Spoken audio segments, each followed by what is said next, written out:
Introduction. There's a mirror in most houses that nobody quite looks into properly. Not the one in the hallway or above the sink. Those get glanced at constantly, checked for stray hair, an unbuttoned collar, a tired face that needs a little more sleep than it got. That kind of looking is easy. It costs nothing. The mirror I mean is a different one. It doesn't hang anywhere. It has no frame. It shows up, if it shows up at all, in the quiet half-second after we've judged someone else a little too quickly, or repeated an opinion we never actually checked, or felt certain about something we've never once tested. It's the mirror that would show us to ourselves exactly as we are, without the flattering light we usually stand in. And most of us, most days, manage to walk past it without ever quite catching our own reflection.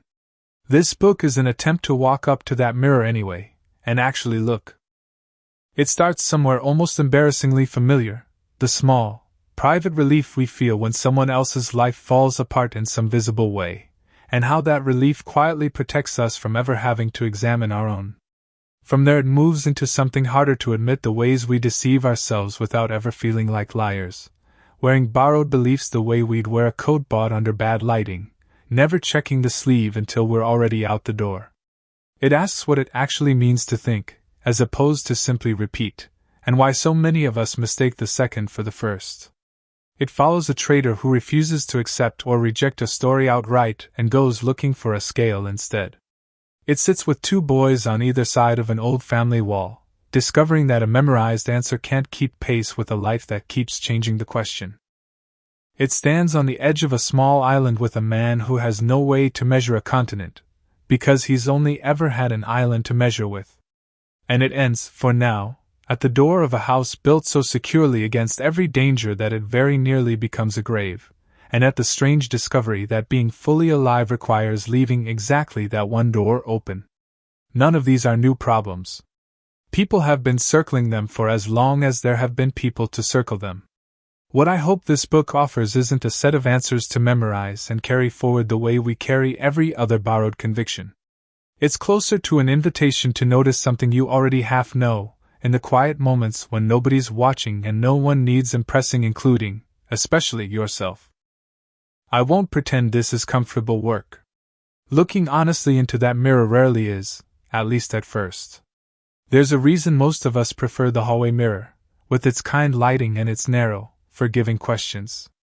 But I'd ask you to trust, at least provisionally, that what waits on the other side of that discomfort isn't punishment. It's something closer to relief, the specific, quiet relief of finally seeing clearly, after years of looking everywhere except at the one place the answer was actually waiting. So consider this an invitation rather than a lecture. Nobody is going to hand you a verdict about who you are. You already carry more of that verdict than you probably realize, buried under habits of comparison, borrowed certainty, half attention, and false security, most of it installed so early and so gently that it never felt like anything was being installed at all. What follows is simply an attempt to help you find your way back to the mirror. Not to judge what you find there. Just to finally look.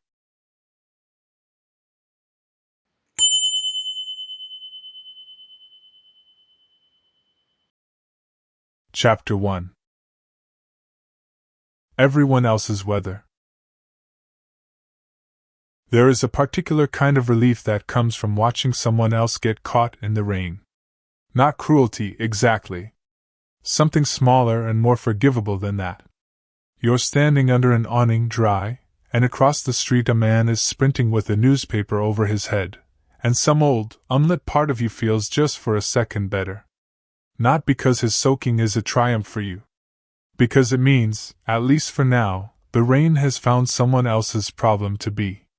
We do this constantly, and almost never with weather. Someone's marriage falls apart in a way you happen to hear about secondhand, in the specific, over-detailed way that gossip travels. Someone's business fails.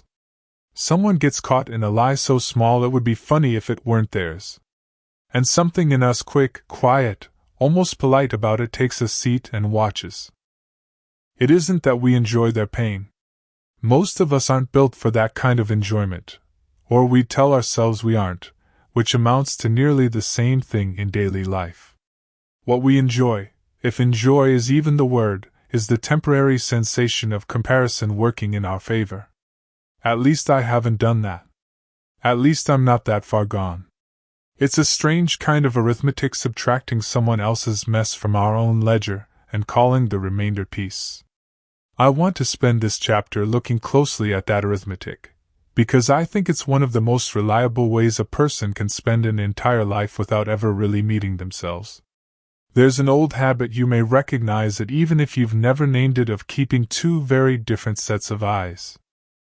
One pair is sharp, unforgiving, forensic. We use this pair on other people. It notices the friend who talks about himself too much at dinner, the coworker who takes credit that isn't hers, the stranger online who says something careless and gets exactly what's coming to him in the comments. This pair of eyes misses nothing. It's almost athletic, the speed with which it locates someone else's blind spot. The second pair is soft focus, generous to a fault, nearly sentimental. We reserve this pair for ourselves. Under its gaze, our own carelessness becomes context. I was tired, I was stressed, they don't know what I've been dealing with. Our own selfishness becomes self-care. Our own cruelty becomes honesty. It's not that we're lying, most of the time. It's that this second pair of eyes was never built for clear seeing. It was built for comfort. Here is the quiet tragedy in owning two such different instruments. We become experts in a subject we will never be tested on other people's characters and remain permanent beginners in the one subject whose mastery might actually change our lives. Our own. Think of a lighthouse for a moment. A lighthouse exists for one purpose: to throw its light outward, over the water, so that ships far from shore can find their way past the rocks. It is, in its design, almost heroically outward-facing. The one place a lighthouse's beam never quite reaches, no matter how powerful the lamp, is the room at its own base. The keeper's room. The staircase. The lighthouse illuminates everything except its own foundation. Most of us live like that, most of the time. We become extraordinarily good at throwing light onto other people's rocky waters, pointing out where they're about to run aground, what they should have seen coming, what they clearly haven't learned yet, while the room we actually live in stays dim. Not because the light isn't strong enough to reach it. Because we built the whole apparatus facing the wrong way. And there's a reason for that, and it isn't stupidity. It's comfort. It is, in fact, one of the most comfortable arrangements a mind can make with itself.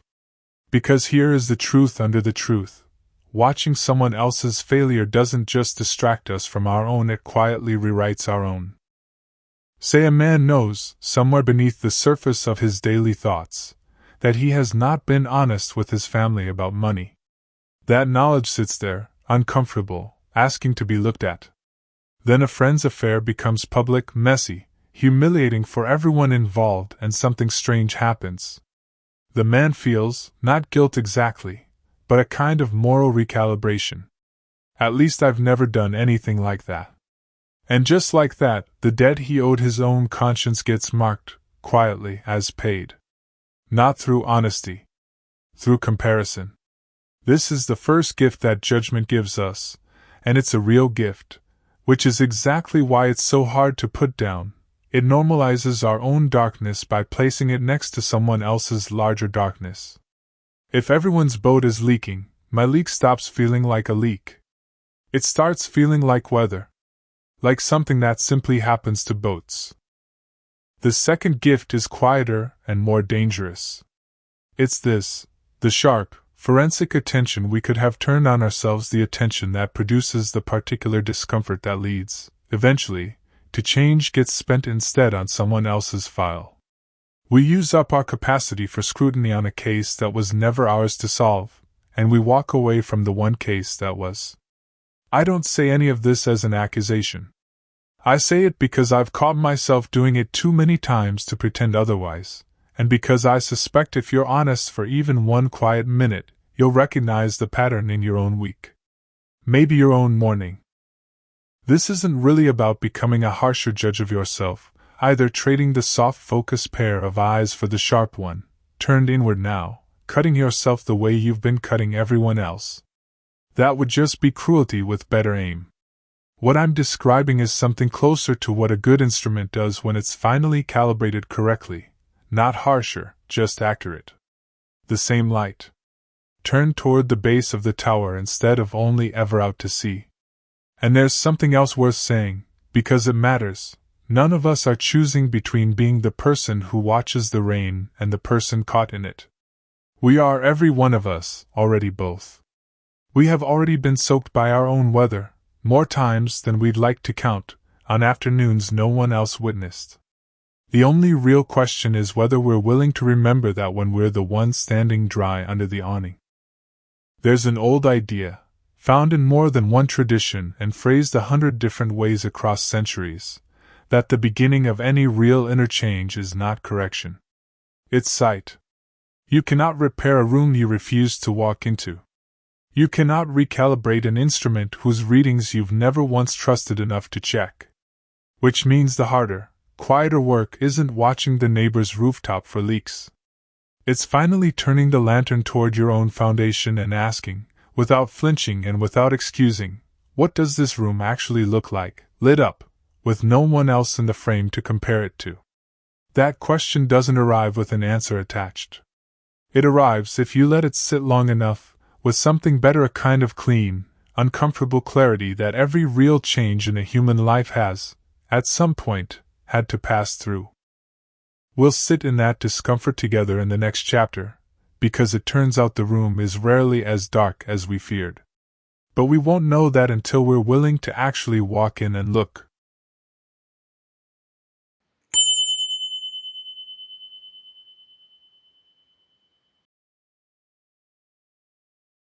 Chapter 2. The costume that never comes off. You walk into the room. That's where we left off. The lantern finally turned inward, the foundation finally lit. And here is the first thing most people find there, if they're honest about it, not villainy. Not some monstrous secret. Something smaller, and in its own way, harder to face. A drawer full of things they told themselves were true, which they never actually checked. This is the second kind of hiding, and it's sneakier than the first. The first kind, judging others to feel better about ourselves, at least has the decency to involve another person. Someone we can point to, some external event we can hide behind. This second kind doesn't need anyone else in the room at all. We do it alone. We do it to ourselves. And somehow that makes it easier to get away with, not harder, because there's no one else present to catch us in it. Think of a man buying a coat in a shop with bad lighting. He tries it on under a dim yellow bulb, and it looks perfect, the color rich, the fit generous. He buys it, wears it out into the daylight, and only then discovers what the shop's lighting had been hiding: a stain on the sleeve, a seam already coming loose. Nobody sold him a lie. He simply never looked at it in honest light. Most of us are wearing several such coats. We bought them years ago, under whatever dim bulb was on at the time, something we read once and never questioned, something we heard from someone confident and mistook their confidence for our own understanding, something we repeated so many times it started to feel like it had always been ours. And we walk around in these borrowed clothes, in daylight, without ever once checking the sleeve. There's an old story about a well-known playhouse in a city with a very proud, very public church.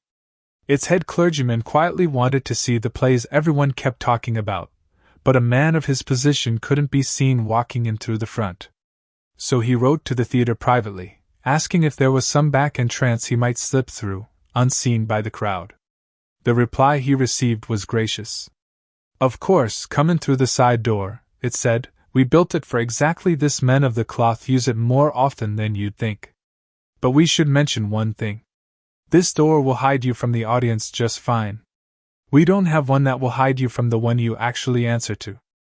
Whether or not the clergyman went, the shape of the story is the point, and it isn't really about churches or theaters at all. It's that we spend a remarkable amount of energy building doors that hide us from other people's eyes, and almost none building the one door we'd actually need, a door that hides us from ourselves. And the honest answer is that such a door doesn't exist. It never has. Which means when we believe we've slipped through unnoticed, the only person we've actually fooled is the one keeping watch from the inside. And we are, it turns out, remarkably good at fooling that one particular witness. Here's how it usually happens, and it rarely announces itself as deception. It arrives dressed as knowledge. You learn a phrase, a framework, a borrowed piece of wisdom from a book, a teacher, a video, a conversation that impressed you at the time. You repeat it. And then, at some point, you say it to someone else, and you watch their face change a little as they take it in. Something in their eyes tells you it landed. It meant something to them. And that's the moment the real trouble begins, because their reaction becomes, quietly, your evidence. Not evidence that the words are true, evidence that you must know what you're talking about, since look how it moved them. Their nod becomes your proof. Their widened eyes become your credentials. You never actually check the coat in daylight. You just watch someone else admire it from across the room, and let that stand in for having looked yourself. There's a story, maybe more legend than history at this point, about the very first bank to open in a small American town. The founder, decades later, an old man being honored at some local gathering, was asked how he'd ever gotten people to trust a bank that had never existed before he built it. He said it was simple. He nailed up a sign that said bank, sat behind a little table with an empty cash box, and waited. Within the hour, one man walked up and deposited some money. A couple hours after that, another man did the same, depositing more. And watching those two men hand over their money so easily, the founder found himself so reassured by their confidence that he took out his own savings and deposited them too. Two strangers trusting the sign was, apparently, enough proof that the sign deserved trust. That's how the bank got its start. Not from anyone actually knowing whether it would hold. From everyone watching everyone else act like it would. This is roughly how most of what we call our beliefs get built. Not through discovering something ourselves. Through watching enough other people act certain, until their certainty starts to feel like evidence, and their evidence starts to feel like ours. So we walk around holding opinions about enormous questions: what happens after death, what the universe ultimately is, what's sacred and what isn't, using words we picked up from somewhere, spoken with the total confidence of someone who forgot they never actually checked. And the strange part is that even calling this dishonest feels too harsh, because it rarely feels like dishonesty from the inside. It feels like knowing. That's the costume's whole design. It doesn't feel like a costume while you're wearing it. There's an important distinction hiding in here, worth pulling out into the light on its own. A person who says, honestly, I don't actually know, I've never looked closely enough to say, is not confused. That person is standing at the exact doorway where real understanding is capable of beginning. Not knowing, stated plainly, without embarrassment, is not a failure of the mind. It might be the single most accurate thing a mind can say about most of the biggest questions it will ever face. What actually damages a person isn't the not knowing. It's dressing the not knowing up in someone else's confident language and calling it your own conviction. And the opposite move, loudly denying the very same big questions with just as much unearned certainty, isn't any more honest. It's the identical costume, just cut in a different color. Both the confident believer and the confident denier have skipped the same step. Neither one actually looked. They only chose which borrowed answer to repeat. So what does looking actually involve, if borrowed words don't count as looking?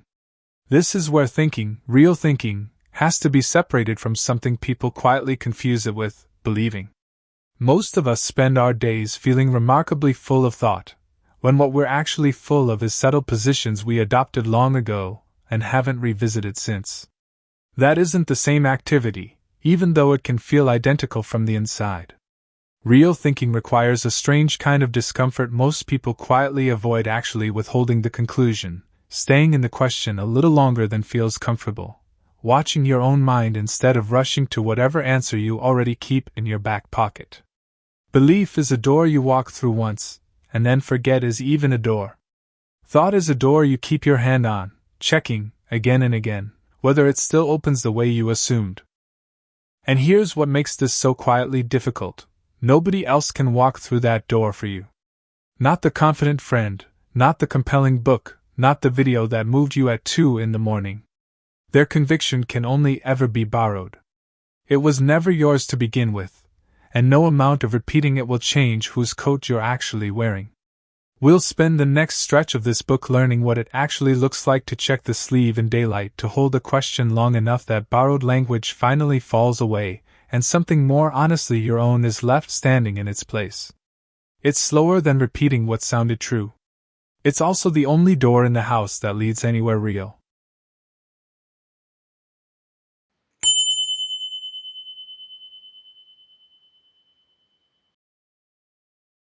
Chapter 3. The Scale Nobody Reaches For. There's an old story, the kind that gets passed around so many kitchens and campfires that nobody quite remembers where it started, about a trader who came home one evening to find his prize ring gone. He'd left it on the windowsill that morning. Now the sill was bare, and his wife stood there explaining, with a face arranged carefully into innocence, that the neighbor's goose had wandered in through the open door and swallowed it whole. She'd seen it happen, she said. There was nothing to be done now but wait. Picture the trader standing in that doorway with 2 roads open in front of him, and only 2. He could believe her completely, nod, sigh, decide the goose had simply done what geese sometimes do, and let the matter rest. Or he could disbelieve her completely, accuse her on the spot, assume the worst, turn the evening into a courtroom. Most people, faced with a story like that, pick one of those 2 roads without noticing there was ever a third. The trader did something else. He walked to the market, borrowed a merchant's scale, and came home carrying it under his arm. He caught the goose, set it gently on one side of the scale, and placed a stone of roughly the ring's declared weight on the other. The 2 sides didn't balance. Not even close. And so, calmly, without raising his voice, he turned to his wife and said only this: if the ring is truly inside this bird, then where is the weight it should be adding? And if this weight is missing, then where, exactly, is the ring? That's the whole story. No shouting, no dramatic reveal. Just a man who refused to walk either of the 2 easy roads, and instead went and found a scale. I want to sit with that image for a while, because I think it names something most of us have quietly lost the habit of doing. We've become extremely skilled at the 2 easy roads, swallowing a claim whole, or spitting it out whole, and remarkably out of practice at the third option, the only one that actually requires us to go looking for a scale. Think about how rarely you've done this yourself in the last month. Someone told you something about the economy, about a person's character, about what's true or sacred or dangerous, and you either accepted it because it came from someone confident, or rejected it because it clashed with something you already held. How often did you actually go get the scale? How often did you sit with the claim long enough to ask, quietly and without an agenda, what would have to be true for this to be true, and is it? That pause, that reaching for the scale instead of reaching for a verdict, is close to the entire art of honest thinking. Not siding with a claim. Not siding against it. Weighing it. And here's the uncomfortable part: most of us were never taught to reach for the scale. We were taught, from very early on, by people who meant well and by systems that didn't always mean well, that the fastest, safest, most respectable thing to do with a claim is to simply accept it. Believe. Have faith. Trust without needing proof. It gets dressed up as virtue, as devotion, as loyalty, as humility, but underneath the dressing, it's the same instruction every time: don't reach for the scale, just take the goose's word for it. There's a reason that instruction gets repeated so often across so many centuries, by so many different kinds of authority, and it isn't a flattering reason. A person who habitually reaches for the scale is a genuinely difficult person to lead somewhere they haven't chosen to go. They ask what would have to be true. They notice when the weight doesn't add up. They are, in the oldest and least dramatic sense of the word, hard to fool. And anyone whose position depends on being believed rather than checked has a quiet, structural interest in making sure the people around them never quite develop the habit of weighing things for themselves. So the habit atrophies, the way any unused strength does. An eye kept shut for years forgets how to focus. A leg kept still for years forgets how to hold weight. And a mind that has spent years simply accepting or simply rejecting, never weighing, slowly loses the muscle required to do anything else. It isn't that people are born unable to think clearly. It's that the capacity, unused, quietly goes soft, the way anything unused does. Here's an image that might sit with you longer than an explanation would. Picture the lower deck of an old rowing galley, no windows, oarsmen seated in rows, each one wearing a blindfold, each one pulling in rhythm to a drumbeat sounding from somewhere above them. They cannot see the deck. They cannot see whether a captain is actually standing at the helm, actually steering, actually needing this exact rhythm at this exact moment. All they have is the drum. As long as the drum keeps sounding, they keep rowing, and the sound of their own rowing becomes, in their minds, proof that someone above must still be guiding the ship. The drum continuing is treated as evidence that the whole arrangement still makes sense. But a drum can be struck by anyone. A drum makes no promises about who's holding the wheel, or whether there's a wheel being held at all. The oarsmen aren't following a captain. They're following a sound, and mistaking the sound for the captain. Most of us have spent long stretches of our lives rowing to a drum we never actually traced back to a hand. A phrase repeated since childhood. An assumption everyone around us seemed to share, so thoroughly that questioning it felt almost rude. A rule so old that its original reason got lost generations ago, leaving only the rule, still being obeyed, still being drummed. We keep rowing because the drum keeps sounding, and the sounding itself feels like enough. We never take off the blindfold to check who, if anyone, is actually steering. Taking off that blindfold is not a comfortable act, and it shouldn't be sold to you as one. The moment you actually look, really look, at a belief you've been rowing to for years, there's a real chance you'll find no hand on the drum at all. Just the drum itself, inherited, unquestioned, still sounding out of pure habit. That discovery can feel less like liberation and more like vertigo, at least at first. Something you leaned on turns out to have been leaning on nothing. This is precisely why the scale gets left in the market, gathering dust, instead of carried home. Believing is comfortable. Rejecting outright is comfortable too, in its own combative way. Weighing is the only one of the three that asks you to sit, undefended, inside a question you don't yet have the answer to, for exactly as long as it takes to actually find out. But here is what I'd ask you to notice, and then carry with you into the chapters still ahead. The trader who fetched the scale wasn't cynical. He wasn't looking to catch his wife in a lie for its own sake.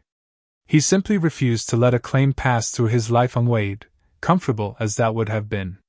And in refusing, he gave himself something neither the believer nor the denier ever gets to have, an answer he could actually stand on, because he'd gone and found it himself, rather than borrowed it from someone else's telling.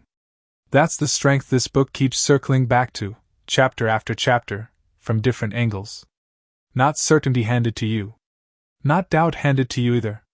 The far slower, far sturdier thing that only shows up once you've gone looking for the scale yourself, and stayed long enough to read what it actually says.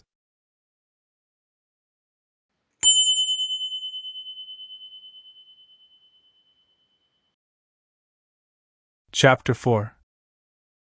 The Wall Between the Orchards.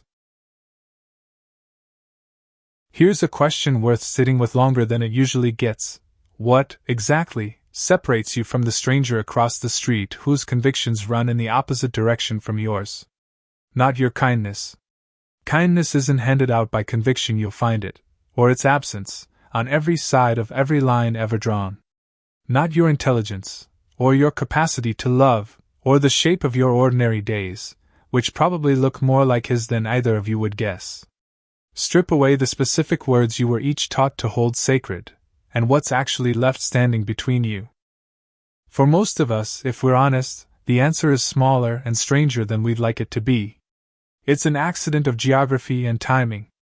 You were born in one house instead of another, on one side of an old boundary instead of the other, and someone who loved you gently placed a particular blindfold over your eyes before you were old enough to have any say in the matter, the way every family in every direction does for every child. Different house, different blindfold, same gesture. That's not an insult to anyone's upbringing.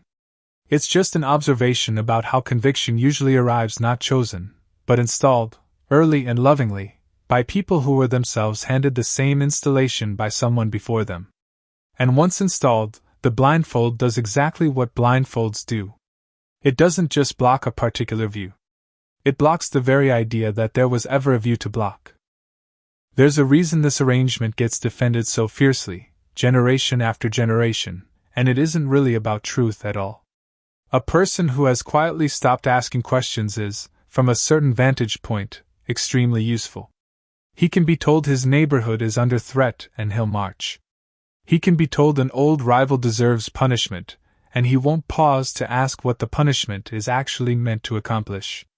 He won't ask, because asking is precisely the muscle the blindfold was designed to keep in use. Belief doesn't produce questions. It produces instructions followed. History keeps a short, uncomfortable list of people who tried to undo this arrangement out loud, in public, where everyone could hear it happening. People who walked into crowded marketplaces and simply asked the people around them to look at what they'd accepted without ever checking. One of the earliest and most famous met his end by poison, condemned by a city that decided, formally and with a straight face, that his habit of asking questions was corrupting its young. It's worth sitting with that charge for a moment, because of how strange it actually is. Not that he lied. Not that he stole or struck anyone. His crime, as the record has it, was asking. And a city built enough of its order on unquestioned answers that it genuinely could not tolerate a man whose only weapon was a question mark.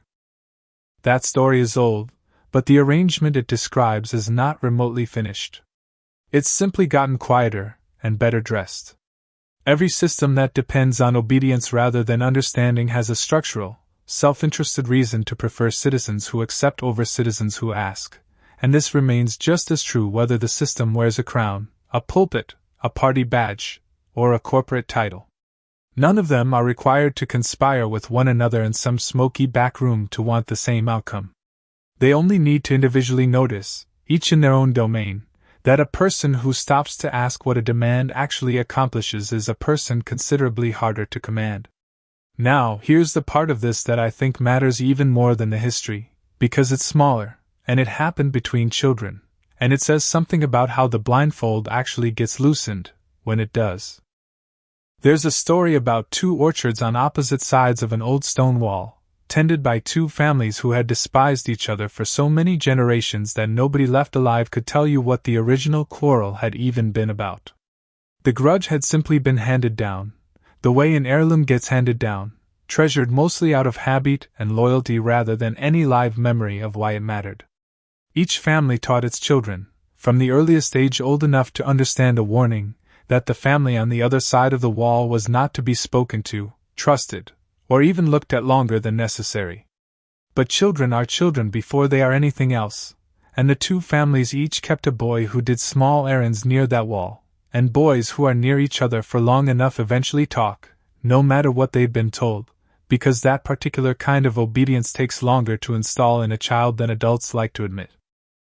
One evening, the elder on one side noticed his boy laughing with the boy from the other family, and was furious. He forbade it outright. But the next day, walking back from the wall, the boy admitted something strange had happened. The other boy had asked where he was going, and the boy had answered honestly, "Wherever my feet take me," and found, to his own surprise, that he had no comeback ready when the same question came back around.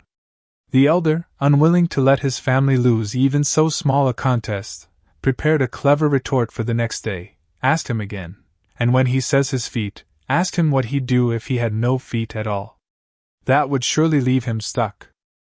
The next day the boy went back to the wall, ready with his borrowed cleverness, and asked the question exactly as instructed. But the other boy, without missing a beat, said this time that he went wherever the wind took him, a different answer entirely, one the prepared retort had no way of touching. The boy came home defeated a second time, and his elder, gripping his pride, prepared yet another clever line for the wind instead, certain this time he'd finally close the gap. But on the third day, when the boy asked once more where his neighbor was headed, the other boy said simply that he was off to buy vegetables for his mother's dinner. No riddle left to solve. No clever trap left to spring. Just an ordinary, moving, unrepeatable answer, Because that's what a living answer actually is. It changes with the actual day, because the actual day changes, and no rehearsed line can keep pace with something that's still alive. I think about that story often, because it says, more clearly than any argument could, the real difference between a belief and a thought. A belief is a line memorized in advance, carried to the wall fully formed, ready to be delivered regardless of what the day in front of you actually turns out to require. A thought is closer to what the second boy was doing without even trying, meeting the actual moment as it actually arrived, and answering from there, rather than from a script someone handed him the night before. Life, it turns out, has a stubborn habit of refusing to ask the question you came prepared for. It keeps changing the question, quietly, the way weather changes, the way a river changes the ground beneath it without ever announcing the shift. Which means an answer memorized once, however clever, however sacred, however many generations it's been passed down through, will eventually meet a day it simply cannot answer for.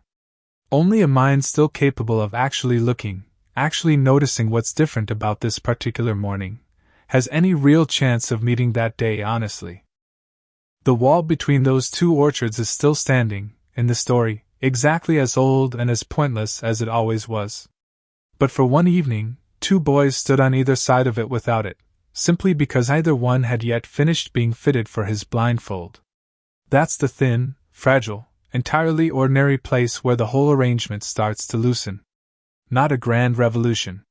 Just one honest answer, given on an ordinary evening, to a question that refused to stay the same twice.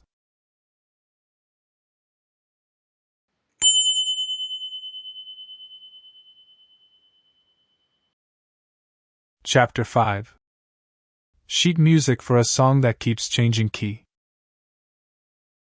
Picture a violinist who learned exactly one piece of music, note for note, decades ago, and has been playing it ever since at every gathering she's invited to: weddings, funerals, quiet evenings, loud celebrations, all of them. She plays it beautifully. She has never once played it wrong. And she has also never once noticed that the room around her has been asking, every single time, for something else.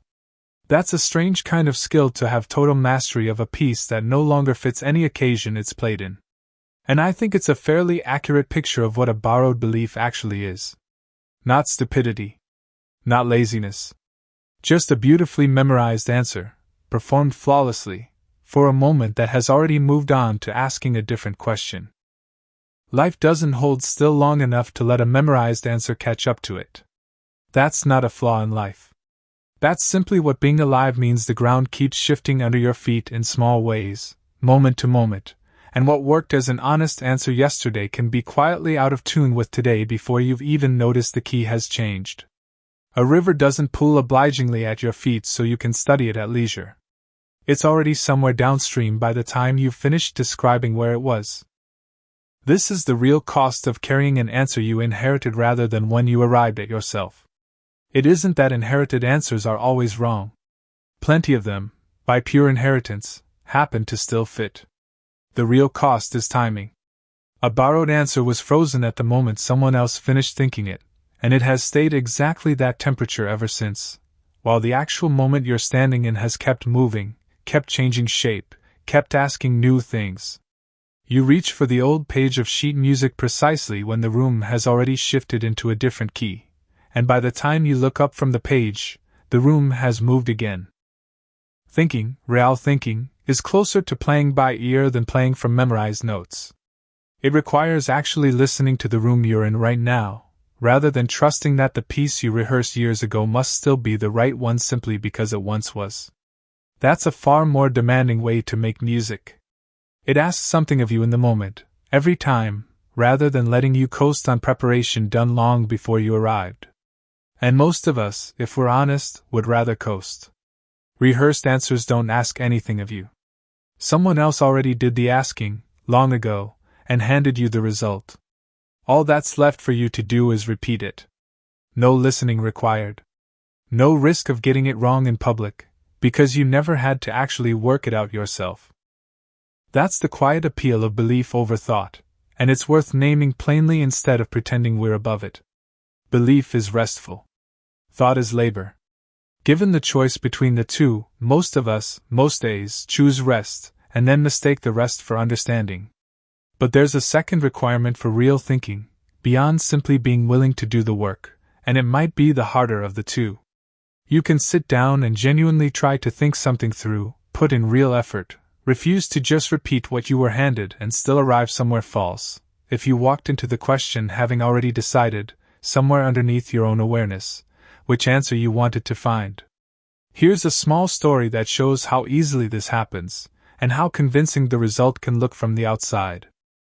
A man once became fascinated with the idea that Tuesdays were unlucky. He wasn't being playful about it. He set out, seriously, to prove it. He gathered every accident report he could find that happened to fall on a Tuesday. Every fire. Every business that failed, every marriage that ended, every unexpected illness, as long as the date lined up. He filled a notebook, and eventually a whole manuscript, with case after case, and when he was finished, the pattern looked undeniable. Tuesday, the evidence seemed to insist, was a genuinely dangerous day. Anyone flipping through his pages, seeing the sheer volume of misfortune stacked up under that single heading, would come away half convinced. But of course, accidents happen on Wednesdays too. Businesses fail on Fridays. Illness doesn't check a calendar before arriving. Anyone equally determined to indict Wednesday, or bless Sunday, could fill an identical notebook with an identical, equally convincing pile of evidence, simply by starting from the answer and working backward to collect whatever supported it. The man hadn't discovered anything true about Tuesdays. He had decided, first, what he wanted to be true, and then gone looking only where he already expected to find agreement. That isn't investigation. It's decoration. He dressed up a conclusion he'd already reached in the costume of evidence, and the costume was convincing enough that even he seemed to believe it fit. This is what it actually looks like to think without being impartial, and it rarely feels like bias from the inside. It feels, almost every time, like being thorough. Like having done real research, real work, real diligence. The trap isn't laziness here, it can involve enormous effort, stacks of genuine evidence, real hours of labor. The trap is direction. The looking was never neutral. It set out already knowing which shore it wanted to land on, and simply collected whatever currents would carry it there. Most of us do a smaller, quieter version of this constantly, about questions that matter far more to us personally than any calendar date ever could. We were raised inside a particular way of seeing the world, and somewhere along the way, without ever quite deciding to, we stopped asking what's actually true and started, very subtly, asking instead how what I already hold can be shown to be right. Those sound like the same question. They are not remotely the same question. One walks into the search a blank page, willing to be surprised by whatever it finds. The other walks in with the ending already written, hunting only for footnotes. You can test this in yourself, and the test is uncomfortable precisely because it's so simple. Take something you feel certain about, something that touches your identity, your upbringing, your sense of which side you're standing on, and ask honestly whether you have ever, even once, gone looking for the strongest possible case against it. Not a weak version you can dismiss in a sentence. The strongest version, built by someone who has thought about it as seriously as you have, and genuinely sat with it long enough to feel its pull. If you can't remember doing that, it may be worth noticing what that absence actually means. Not that you're wrong. Only that you haven't yet actually looked. You've been playing the piece you were handed, convinced it still fits the room, without ever once checking whether the room has changed key while you weren't listening. That's the second requirement, then, sitting right alongside the first. It isn't only that thinking takes effort instead of rest. It's that the effort has to be undertaken with your hands genuinely open, willing to walk away holding something other than what you walked in wanting. A closed hand can go through every motion of searching and still come back holding exactly what it left with. Only an open one risks coming back changed.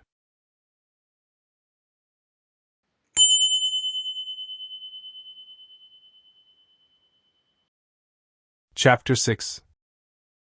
The Island and the Chart. There's a difference worth drawing carefully, because it's easy to blur, and blurring it is exactly how most of us spend our lives without noticing. Some people want the truth to come and stand next to them. Others want to go and stand next to the truth, wherever it turns out to be.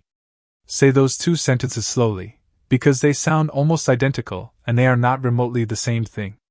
The first kind of person has already decided, somewhere beneath conscious thought, where he's standing, and what he wants confirmed.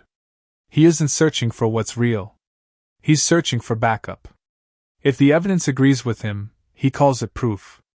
If it doesn't, he calls it propaganda, or ignorance, or an exception, or simply looks away from it until it stops being inconvenient. He will move mountains, quite literally spend a lifetime moving mountains, to get the truth to relocate next to him rather than ever consider relocating himself. The second kind of person hasn't decided anything in advance. She's genuinely willing to walk, and walk a long way if necessary, toward wherever the evidence actually seems to be pointing, even if it means leaving behind a spot she'd grown comfortable standing in. That kind of willingness is rare, not because people lack the intelligence for it, but because it asks something intelligence alone can't supply. It asks you to loosen your grip on your own sense of being right, which is one of the hardest grips a person ever learns to release. Here's a small, almost embarrassing proof of how universal the first pattern is. Go looking through history for a single nation, a single army, a single movement, that ever described its own actions, in the moment, as an attack. You won't find one. Every offensive in recorded history has been filed, by the people carrying it out, under some version of defense. Every ministry that plans wars calls itself a ministry of defense. Every side insists it is only protecting what's already its own. And so a strange arithmetic quietly emerges, one nobody ever seems to notice out loud. If every single party involved in every conflict on Earth is only ever defending, then who, precisely, is doing the attacking? The numbers don't balance. They were never meant to. Each side simply reserved the word defense for itself, and handed the word attack to whoever stood opposite, and called that reasoning. You can watch a smaller, gentler version of the same trick happen inside families, over something far less bloody than war. A father, proud of his own tradition, delights when someone from outside it comes around to his way of seeing things. He'll call it wisdom finally arriving, grace finally landing where it belongs. But let his own child wander toward a different tradition entirely, and the very same movement, and the very same direction he just finished celebrating in someone else, becomes betrayal. Nothing about the act changed. Only which side of the fence it crossed over. This is what living inside a side actually costs a person, and it's a steeper cost than most of us ever tally. It doesn't just distort our conclusions. It removes our ability to notice that we're distorting anything at all, because from inside a side, our own reasoning always looks like reasoning. It never announces itself as bias. It only ever announces itself as common sense. Here's a story that might make the shape of this clearer than any argument could. There was once a man who had spent his entire life on a small island, so small he had paced its full circumference more than once, counting his own steps as he went. He knew every rock, every tide pool, every inch of ground he could reach on foot, and had come, quite reasonably from where he stood, to think of his island as roughly the whole of what existed. One day a sailor washed ashore, half drowned, and once recovered, began telling the islander about the mainland, about mountain ranges that took weeks to cross, about rivers wider than his entire island, about cities holding more people than he had ever seen gathered in one place in his life. The islander listened, unconvinced, and finally said, wanting to be generous about it, "All right then, show me how big," and paced out 20 steps along the shore. "Bigger than that," the sailor said gently. The islander paced 50 steps. "Bigger," the sailor said again. 100. Bigger still.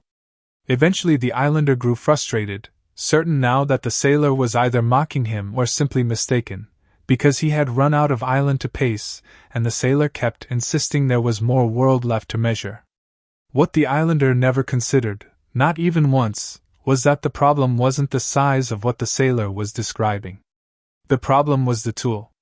You cannot measure a continent by pacing further and further along the edge of an island. At some point the honest answer isn't a bigger number of paces. It's leaving the island. That's very nearly the whole of what it means to be bound to a single side, a single inherited frame, a single well you were raised inside and have never climbed out of. It isn't that the side is necessarily wrong about everything within its own borders. It's that no amount of pacing further along familiar ground will ever produce an accurate measurement of what lies past the shoreline, and a person who has never left the island genuinely has no way of knowing that a shoreline is even there, let alone what waits beyond it. Every scripture, every tradition, every hard-won worldview any of us were handed is, at best, an honest map of one particular island. None of them, however cherished, is the ocean itself. And a person convinced that his island is the whole of the world isn't foolish for loving his island. He's simply never yet had reason to ask whether love and completeness are the same thing. Letting go of a side, then, is the second requirement, the one that makes real thought possible at all. But there's a third, quieter requirement sitting underneath even that one, and without it, either of the first two can do much good. You can put down your side. You can pick up a genuine willingness to be wrong. And still miss the very thing standing in front of you, simply because you were, in every practical sense, asleep while it happened. There's an old story about parents who received a strange prediction the day their son was born that the boy would grow up to become either a magnificent ruler, or would abandon the throne entirely and wander off in search of something far less certain, far less nameable. The parents, understandably, were far less frightened by the idea of a thief or a failure for a son than by that second possibility. A thief, at least, stays recognizably part of the world everyone already understands. A person who walks away from everything in search of some larger unnamed truth disappears down a road no parent can follow or predict. So they did the only thing they could think to do. They arranged, with enormous care, that the boy should never actually see anything that might wake him up. Flowers in his garden were quietly replaced each night before they had the chance to wilt in front of him, so that he would never once connect beauty with the passing of time. No one aged or unwell was permitted near him, so that he might grow to adulthood without ever learning that bodies fail. No death was ever mentioned in his hearing, so the idea would simply never occur to him as something life eventually includes. It worked, for a while, in the narrow sense that it kept him from asking the questions his parents feared. But it worked precisely by keeping him asleep, and no arrangement of flowers replaced overnight can hold back a whole world forever. Life has a way of arriving anyway, in its own time, whether or not anyone has prepared a person to receive it. We'll pick up exactly there in the next chapter, because that's where the third principle actually begins to matter, not in some faraway palace, but in the perfectly ordinary fact that most of us are moving through our own days in something close to that same arranged sleep, and haven't yet asked what, exactly, has been quietly kept from wilting in front of us.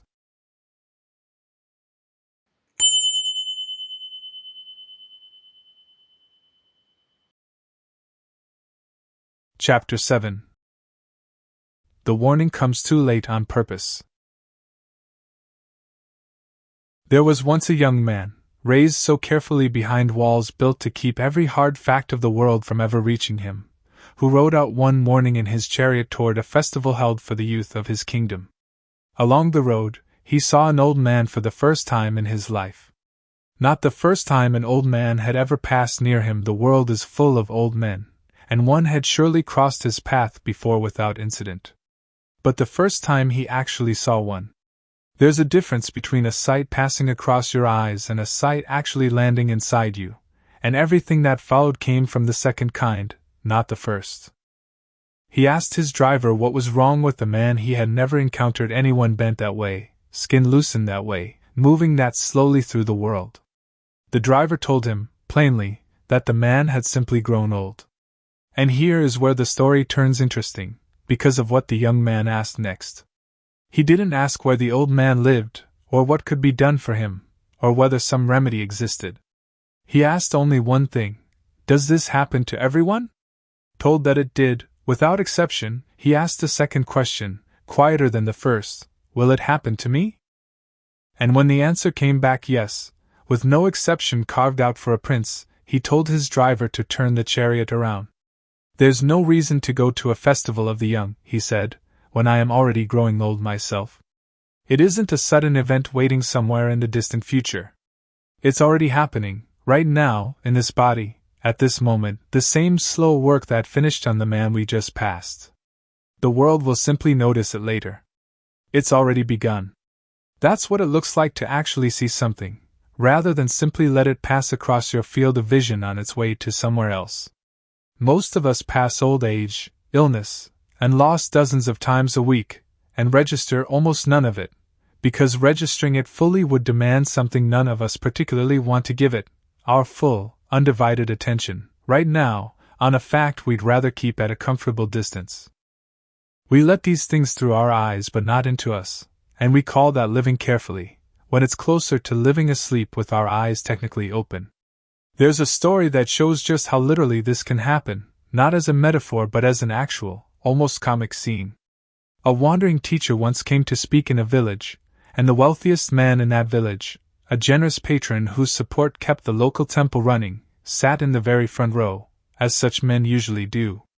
And, as such men often do, he fell asleep almost immediately, chin dipping slowly toward his chest, the warmth of the hall and the day's exhaustion doing what warmth and exhaustion always do. Everyone in the room could see it plainly.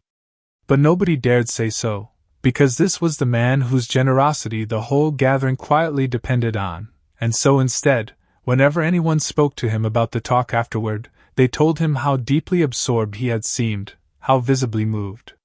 He came to believe it himself. He began to enjoy being told how attentively he listened, and grew mildly offended by the very idea that he might have dozed. The wandering teacher, though, wasn't interested in flattering him. Partway through his talk, watching the man's head drop again, he stopped mid-sentence and said plainly, "You're asleep." The patron startled awake and insisted, indignant, that he had simply been listening with his eyes closed, deeply focused, not sleeping at all. The teacher resumed, and within a few minutes the man's head dropped again, and again the teacher stopped and named it plainly. Again the same denial, a little more heated this time, because now the whole village was listening and his pride was involved. But the third time, the teacher changed the words very slightly. Instead of saying "you're asleep," he said, "You're sleeping through your own life." The patron, still half in the fog of his last doze, answered on pure reflex before his pride could catch up to his tongue, and said, "No, no, that's not true," and in denying it, without meaning to, admitted the larger and far more uncomfortable claim buried inside the smaller one. The room went quiet. He had meant to defend himself against the accusation of dozing in a chair.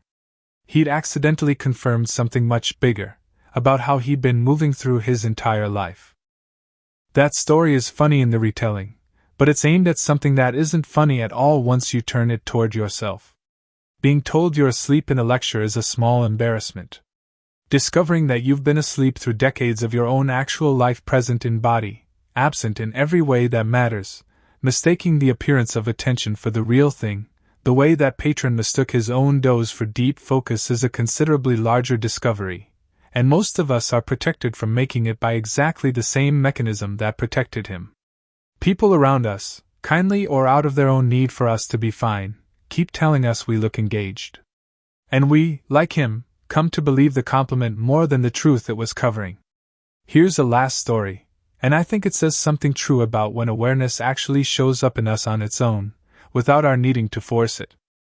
An old climbing instructor near a stretch of sea cliffs was teaching a young student to scale the rock face, hand over hand, up a route with a long, ugly drop below it.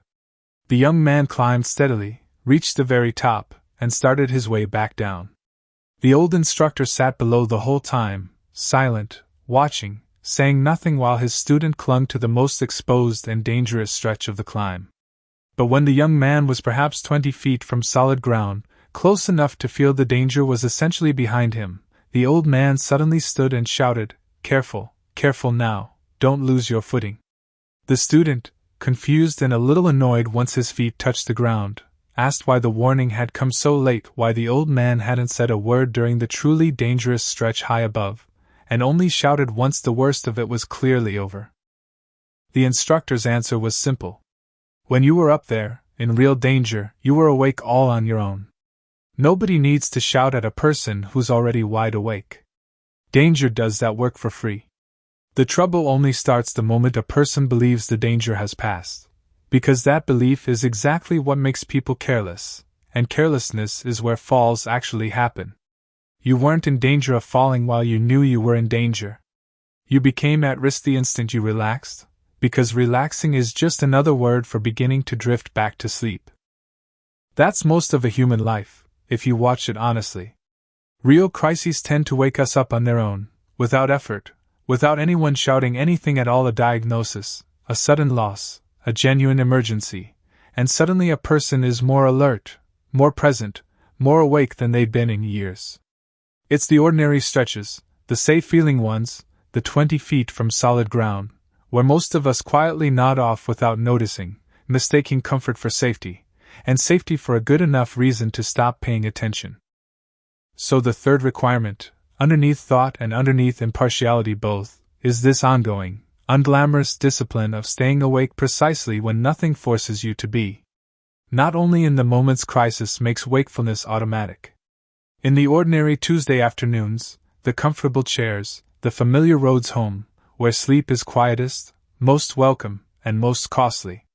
That's where a life is actually lived or actually missed, not in the dramatic 20 feet at the top of the cliff, but in the last 20 feet down, the ones that feel safe enough to stop watching.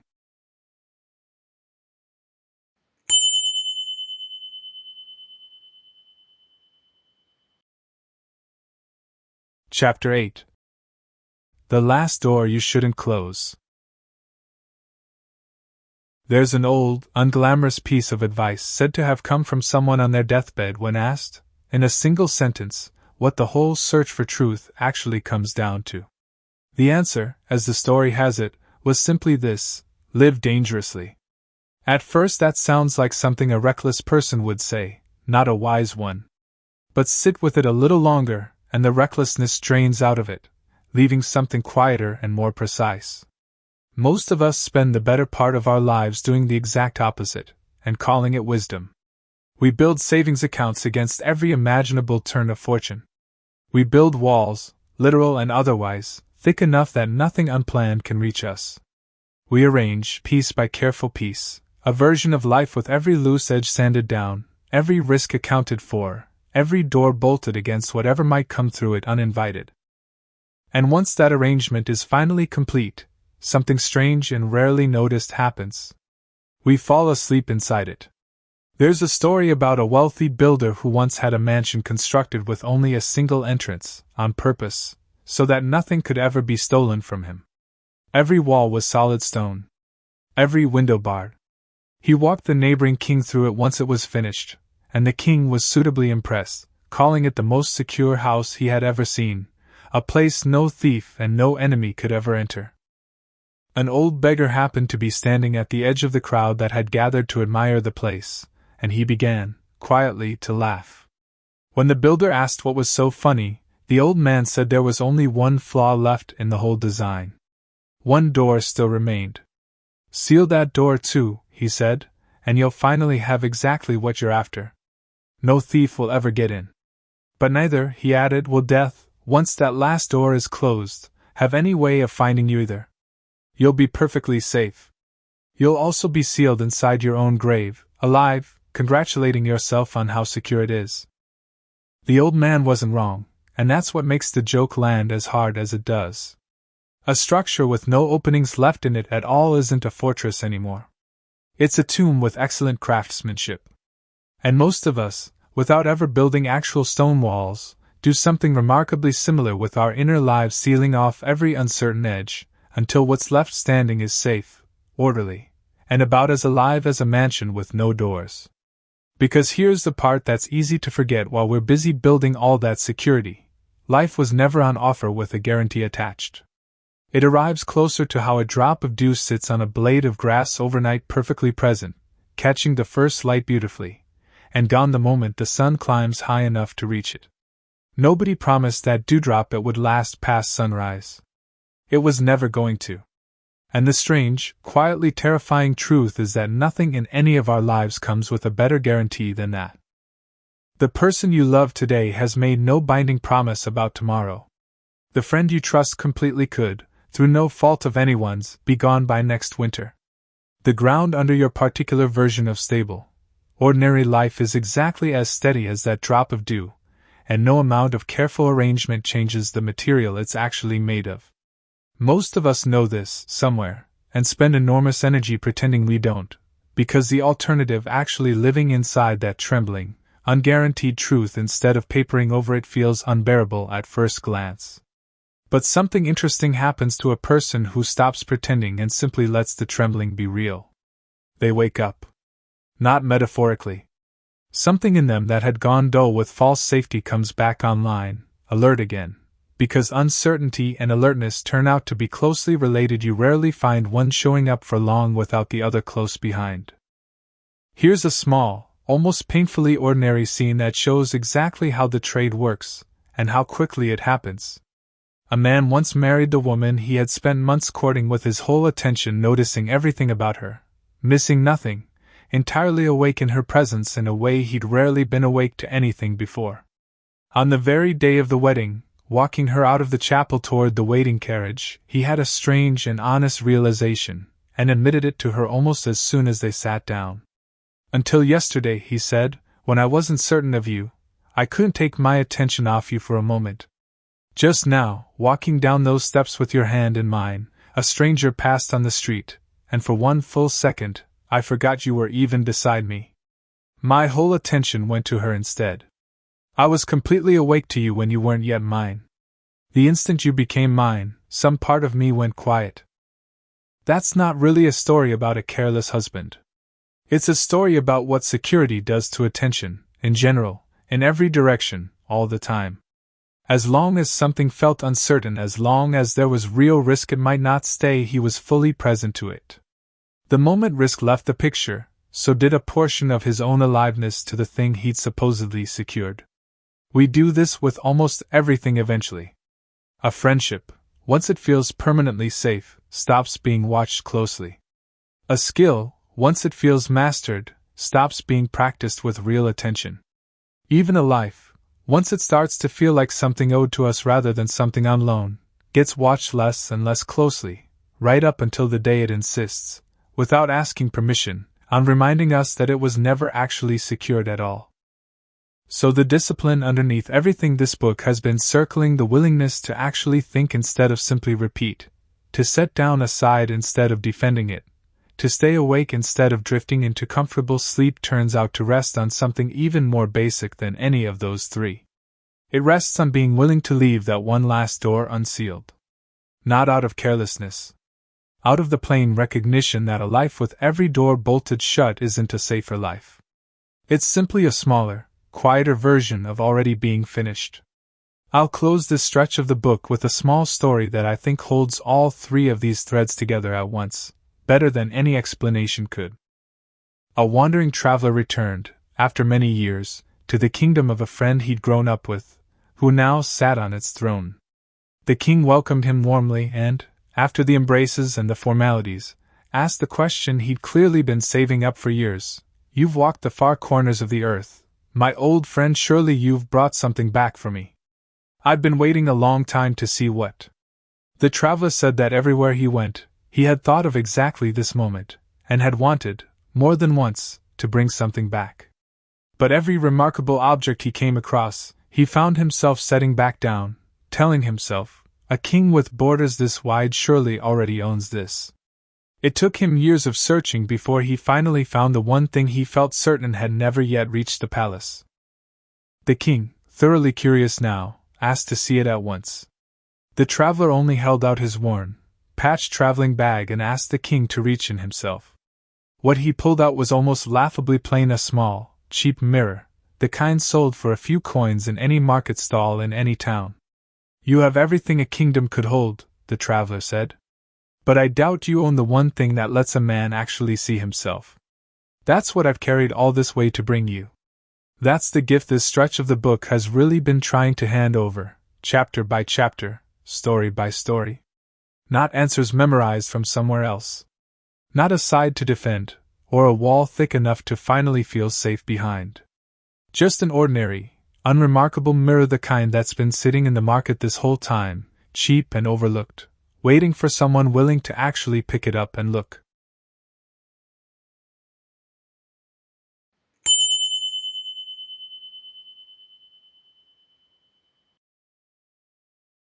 Epilogue. You've come a long way from the man standing dry under the awning, watching someone else get caught in the rain. If you've stayed with this book honestly, chapter by chapter, something has probably shifted, quietly, in the way you notice your own days. Maybe you've caught yourself mid-comparison, halfway through the old arithmetic of subtracting someone else's mess from your own ledger, and stopped. Maybe you've felt the specific discomfort of realizing a conviction you've carried for years was never actually yours to begin with, a coat bought under bad lighting, worn ever since without checking the sleeve.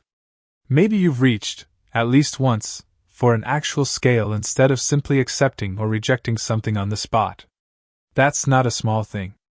Most people go a lifetime without reaching for it even once. I want to be honest with you about something before we close this particular door. None of what we've walked through together fixes anything permanently. There's no chapter back there that installs a finished version of you, immune from now on to borrowed belief, blind judgment, comfortable sleep, or false security. The old man dozing in the front row, so certain he was only listening with his eyes closed, lives in all of us, in one form or another, more often than any of us would like to admit. The islander pacing his shoreline, certain his island holds the whole of the world, isn't a stranger. He's a mood we all fall back into, usually on the days we're most tired, most afraid, or most in need of feeling certain about something. So this isn't a story with a finish line.